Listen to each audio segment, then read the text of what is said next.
South ఇండియాలోని అతి తక్కువ ధరలకి రత్నాలనందించే ఏకైక సంస్థ 6JVR. బర్త్డే కేక్ తిని అస్వస్థతకు గురై ఓ 10 ఏళ్ల బాలిక ఇటీవల మరణించిన విషయం తెలిసిందే. ఈ ఘటనతో అంతా షాక్ అయ్యారు.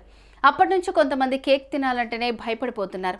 అయితే ఈ ఘటన మరవక ముందే ఇలాంటిది మరొకటి వెలుగు చూసింది. చాక్లెట్ తిని 1.5 వయసున్న బాలిక మృతి చెందింది. అవును, ఈ ఘటనతో మృతురాలి తల్లిదండ్రులు కన్నీరు మున్నీరుగా వెలిపిస్తున్నారు. ఇంతకు ఈ ఘటన ఎక్కడ జరిగింది, అసలేం జరిగింది?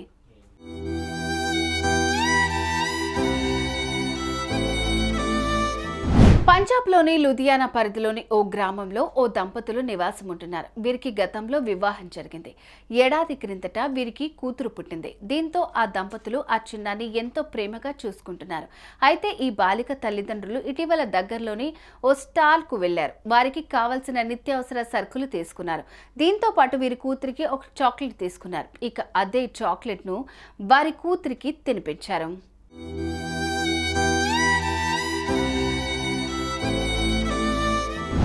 అయితే ఆ చాక్లెట్ తిని 10 నిమిషాలు అయిందో లేదో ఆ చిన్నారి అస్వస్థతకు గురైంది. ఆ దంపతులు వెంటనే అప్రమత్తమై కూతుర్ని స్థానిక ఆసుపత్రికి తీసుకువెళ్లారు. అప్పటికే ఆ బాలిక రక్తపు వాంతులు చేసుకుంది. వైద్యులు ఆ చిన్నారిని చికిత్స అందించారు. కానీ ఫలితం లేకపోవడంతో ఆ చిన్నారి చికిత్స పొందుతూ ప్రాణాలు కోల్పోయింది. దీంతో ఆ చిన్నారి తల్లిదండ్రులు గుండెలు పగిలేలాగా ఏడ్చారు.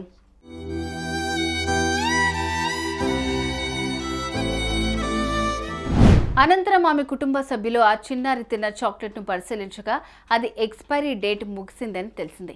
దీంతో వెంటనే పోలీసులకు సమాచారం అందించారు. దీంతో పోలీసులు ఆ స్టోర్లోకి వెళ్లి అంతా పరిశీలించగా ఎక్స్పైరీ డేట్ ముగిసిన తినుబండారాలను అమ్ముతున్నారని గుర్తించారు. అనంతరం ఈ ఘటనపై కేసు నమోదు చేసుకున్న పోలీసులు దర్యాప్తు చేస్తున్నారు. అయితే ఈ ఘటనతో స్థానిక ప్రజలు ఒక్కసారిగా షాక్కి గురయ్యారు.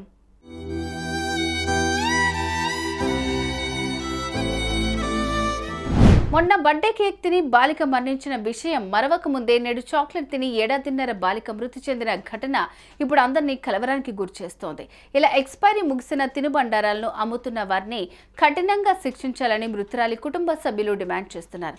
చూసారుగా, చాక్లెట్ తిని మరణించిన ఈ చిన్నారి ఘటనపై మీ అభిప్రాయాలను కామెంట్ రూపంలో తెలియజేయండి. సుమన్ టీవీలో మీ పర్సనల్ అండ్ బిజినెస్ ప్రమోషన్స్ కోసం కింది నెంబర్కి కాంటాక్ట్ చేయండి.